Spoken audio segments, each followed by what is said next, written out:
જેવું પ્લેન આવ્યું ને જેવું લેન્ડ કર્યું ઉપર પડ્યું બરાબર, જેવું પડ્યું ને એવું બ્લાસ્ટ થયો મોટો, બે વચમાં અલગ થઈ ગયું. અહીં જે જગ્યાએ પ્લેન ક્રેશ થયું હતું તે જગ્યાએ પહોંચ્યા છે. તમે પાછળ જોઈ શકશો દ્રશ્યો. અહીં એક વાત એ પણ છે કે જે પ્લેન 1:39 વાગે ટેક ઓફ કર્યું હતું ને 1:40 એટલે કે 2 મિનિટ જેટલું થયું હતું અને તે ક્રેશ થયું હતું. આ પાછળની બિલ્ડિંગ છે અને મારી પાછળ પણ તમે ભાગ જોઈ શકશો કે જ્યાં આ પ્રકારની સ્થિતિ સર્જાણી હતી. પ્લેન ક્રેશ થયું હતું. અહીં તમે જોઈ શકો છો કે આજુબાજુના લોકો પણ આવ્યા છે. કેટલાય લોકો જે પાછળનો રસ્તો છે ત્યાંથી પસાર થઈને આવ્યા છે અને આપને બીજા પણ દ્રશ્યો બતાવવા માંગીશ કે કયા પ્રકારની સ્થિતિ હતી. મૂળ વાત એ હતી કે 2 પાયલોટ હતા અને સ્થિતિ એ પ્રકારની કહેવામાં આવી રહી છે કે બંને એન્જિન ફેલ થયા, જેના કારણે આ પ્રકારની સ્થિતિ સર્જાણી. કારણ કે એક એન્જિન ફેલ થયું હોત તો ત્યારબાદ બીજા એન્જિનથી પણ પાયલોટ પોતે એ પ્લેન ચલાવી શકે તેવી સ્થિતિમાં હતા, પરંતુ તે આગળ ના થયું. આપનું નામ જણાવશો ભાઈ? આપનું નામ જણાવશો? રવિભાઈ. રવિભાઈ, ક્યાં રહો છો? અહીં મેઘાણીનગર છેલ્લા બસ સ્ટેન્ડ. ત્યાં રહો છો. શું જોયું કે એ સમયે તમે ક્યાં હતા? એ સમયે તો આપણે કંઈ જોયું તો નથી, પણ બ્લાસ્ટ થયા પછી આવ્યા અમે.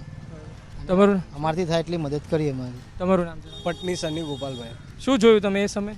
અમારે જોયું નહોતું, જ્યારે ભપકો આવ્યો ને ત્યારે અમે અહીંયા નજીક આવ્યા અને જે મૃત બોડી હતી ને એમને અમે હેલ્પ બી કરી અને કેટલાને હટાવ્યા બી.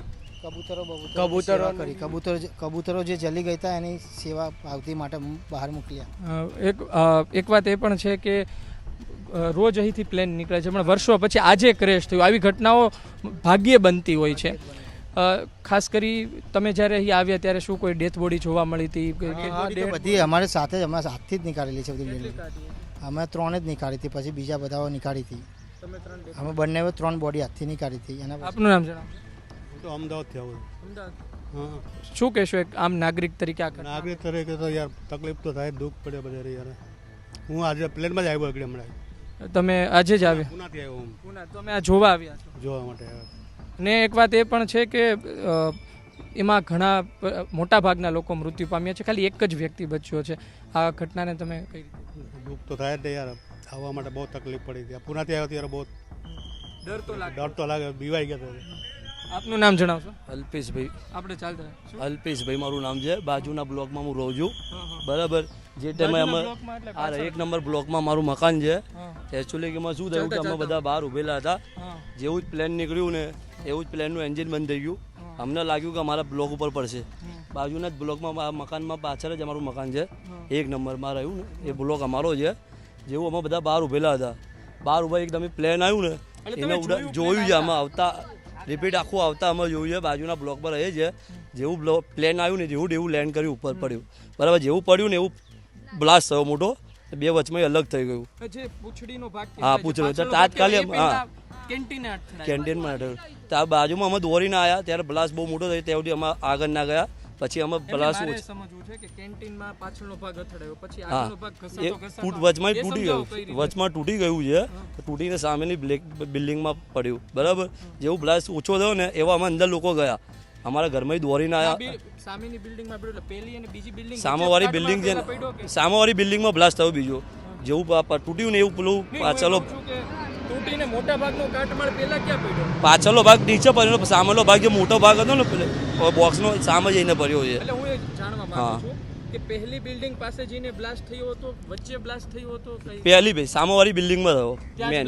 ત્યાં બ્લાસ્ટ થયો બસ. હા, અહીં તો શું થયું કે જેવું પ્લેન પડ્યું ને એવું પાછળનું ભાગ દબાઈ ગયો અને જે મેન ભાગ હતો ને સામે બ્લાસ્ટ થયો મોટો. અને અમે લોકો ચાલીને અમે બધા 4-5 મિત્રો હતા ભાઈબંધો, એવા અંદર ઘૂસીને અમુકને બહાર કાઢ્યા. જે કેન્ટીન છે ને એમાં છે. કેટલા કેન્ટીનમાં કેટલા લોકો સામાન્ય રીતે? અમે જે તેમાં પોલીસ કોઈ આવ્યું નહોતું ને ત્યાં સુધી અમે 6-7 જણા તો બહાર કાઢ્યા જ છે. એમાં આપણે બાજુમાં હતું ને બ્લોક, એના હિસાબે અમે દોરીને અંદર આવી ગયા. એક વાત એ છે કે એક વ્યક્તિ બચી ગયો છે. તમારે એની સાથે વાતચીત થઈ હતી? કઈ નથી. લોકો લઈ ગયા છે કે જાણે કે કેન્ટીનનો માણસ છે. એમ્બ્યુલન્સમાં લઈ ગયા એટલે કે કેન્ટીનનો માણસ છે. એને પાછળથી ખબર પડી. વ્યક્તિ પણ પાછળથી ખબર પડી કેમ કે ટિકિટમાં જોયું ને એવું ને એ રીતનું નહીં જોયું આપણે. એ માણસ કેવી રીતનું બચ્યું એ ખબર નહીં. તમને શું લાગે છે, કારણ કે તમે પ્રત્યક્ષદર્શી છો, તમે જોયું, તમને શું લાગે બચવાના ચાન્સીસ હવે એમને 242 યાત્રી હતા, 242 યાત્રી છે, આપણને શું ખબર કે એક વ્યક્તિ બચ્યું, હવે એ તો આપણને અનુકૂળ આવતો નથી, એને ખાલી ફ્રેક્ચર બતાવે છે ને જે બીજું કઈ તકલીફ છે નહીં. વિશ્વાસ ના આવે કે ઉપરથી પડ્યો હોય તો હા 242 આદમી એક બચે છે, એને કંઈ થયું નથી, ઈજા આવી નથી એટલી બધી, ને બીજા બધા મર્યા છે એવું કંઈ. જી આપ કહેશો, શું કહો? ખુદ એમના પગ ઉપર એ ચાલે છે એવું લાગતું નહીં. આપનું નામ જણાવશો પહેલા? પિંકીબેન. ક્યાં રહો છો? અમે પાછળ જ રહીએ છીએ, અમે હસબન્ડ વાઈફ છીએ, અમે પાછળ 1 નંબર. એ આમ તો તમારા ઘર ઉપરથી રોજ આ પ્રકારે પ્લેન પસાર, હવે શું લાગે છે, કારણ કે આ ક્રેશ થયા પછી તમે શું વિચારો છો? અમને તો ડર બેહી ગયો આમ અંદર. કાલના આમ રડી રડીને અડધા થઈ ગયા છે કે ખાધું નહીં પીધું નહીં, એ આંખની નજરે અમે જોયું આ બધું. એકદમથી જ લેન્ડ થઈ ગયું પ્લેન. તમે જોયું? હા અમે બધા બહાર જ હતા. મારી બેન તો ઉપર, મારી જે દેરાની હતી તો ઉપર કપડાં લેવા ગઈ તો બેભાન થઈ ગઈ કે હા ના નથી પહોંચી. એ પેન થઈ, અમારો બ્લોક અહીંયા છે અને પાછળનો લેન અહીંયા અટકાઈ ગયો. આ જે જગ્યા છે ત્યાં કેટલા મેડિકલ સ્ટુડન્ટ ને કેટલા લોકો રહે છે? કેમ? ત્યાં કેટલા લોકો રહે છે? ખાસા જણા. શું કહો? લગભગ કહેવી ના શકાય કેટલા.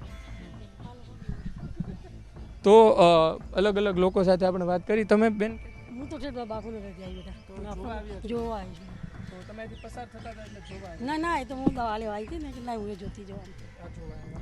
કેટલાય લોકો આ પ્રકારે છે જોવા આવી રહ્યા છે, જેના કારણે ભીડ પણ થઈ રહી છે, જેના કારણે પોલીસ પણ લોકોને કહી રહી છે કે ભાઈ આ ઘટના સ્થળથી દૂર રહો. પણ વાત એ છે કે સત્ય પહોંચવું જોઈએ અને સત્ય સમયસર પહોંચવું જોઈએ. આ એ ઘડી છે કે જ્યારે અમે તમારી સુધી એ દ્રશ્યો પહોંચાડી શકીએ. આ ઘડી છે કે જ્યારે તેની અસર લોકો સુધી સ્પષ્ટપણે પહોંચી શકે. કાલ સવારે કેટલો માલ અહીંથી રફે દફે કરવામાં આવે કોને ખબર. એ પ્રયત્ન હતો. અમે અહીં કંઈ ને કંઈ કરીને ઘૂસી ગયા અંદર અને અમે એ વિડીયો આપના સુધી પહોંચાડ્યો છે. આપનું શું કહેવું છે કોમેન્ટ બોક્સમાં જરૂરથી લખજો. એક વાત એ પણ છે, અહીંથી તમને થોડું બીજું પણ જણાવી દઉં, કારણ કે એક દ્રશ્ય એ પણ બતાવી છે, તમે જોઈ શકો આ બિલ્ડિંગ છે. બિલ્ડિંગ જે છે ત્યાં જ તે તમે ઉપર પણ જુઓ છો કે પ્લેન જઈ રહ્યું છે. બસ એ પ્લેન અહીં જે કેન્ટીન છે ત્યાંથી અથડાઈને આ બાજુ ગયું હતું ને જે ટેરેસ પછીનો જે ફ્લોર છે ત્યાં તમે જોઈ શકો છો રીતસરનું ગાબડું પડી ગયું છે. એટલે કે આ પ્રકારની સ્થિતિ છે અને અમે આ તમને સતત બતાવી રહ્યા છીએ.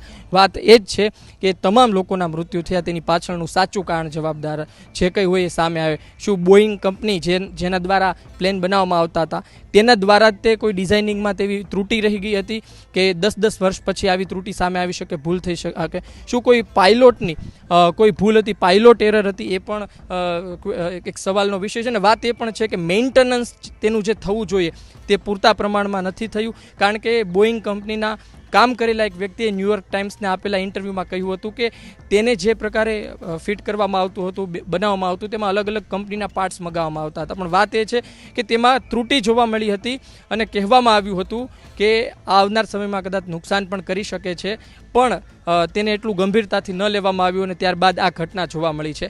એટલે કે તેના પર પણ સવાલ છે. એર ઇન્ડિયા તેના પર પણ સવાલ છે. તેના પર અત્યારના સવાલ થઈ રહ્યા કે તેઓ આને લઈને શું આવનાર સમયમાં કહેશે. બંને એન્જિન ફેલ થયા તો બર્ડ હિટના કારણે એન્જિન ફેલ થયા કે કોઈ બીજી ઘટના હતી? આ તમામ સવાલો છે. અત્યારે એક પણ જવાબ નથી, પણ સવાલ થશે અને સવાલ ત્યાં સુધી થશે જ્યાં સુધી અમને જવાબ ના મળે. ગુજરાત તક જોતા રહો. ધન્યવાદ.